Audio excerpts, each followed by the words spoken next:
Hello, everyone, and welcome to today's edition of Retire Now with Marvin Mitchell. Thank you so much for joining us. I'm Matt Chambers. Marvin Mitchell is the president of Compass Retirement Solutions. He joins us today with some retirement tax planning tips. It's always great to connect with you, Marvin. Let's talk about this. When it's time to start taking those required minimum distributions from your retirement accounts that you've been working so hard to build up, what can we do with that money to try to lessen the tax impact? Well, if you're, let's say, 5 to 10 years away from 72, maybe you're 62, 65, a good thing to do is begin to have a tax strategy, not just an investment strategy.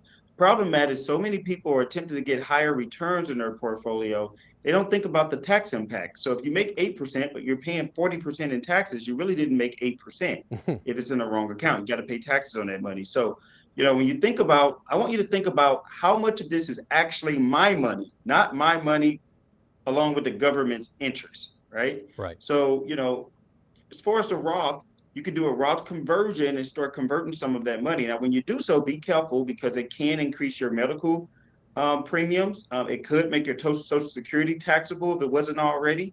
So you want to be very careful, but it's really great to have an advisor that will help you to plan and know all of the things to look at that you may not know to help you minimize and reduce your taxation long term. What about just in general making contributions to a Roth or a traditional IRA and keeping that going? Sure. And also, if you're still working and you have a 401k, check with your HR department and see if they offer a Roth 401k. I like the Roth 401k because, you don't get a tax break up front, but it grows tax free. It grows tax deferred.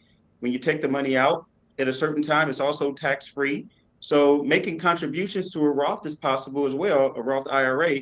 Now, it does depend on your income limits. Like if you make over 180,000 or so, then you won't be able to contribute to a Roth. So you want to check that as well. But there are definitely things that you can do. The good thing is a Roth 401k doesn't have any limits. Before we let you go, tell me about tax loss harvesting. How does that work? Yeah, tax loss harvesting is something that you should start looking at towards the end of the year to see if you have any losses on individual stocks in a brokerage account, for example, or mutual funds. You can sell it and write that off on your taxes. And as long as you wait 30 days and buy it again, you can write that loss off on your taxes, or you can offset it with a gain. So many things that you can do. We do explain these things in our book. It's called Retire Now, the 9 critical decisions when retiring before 65.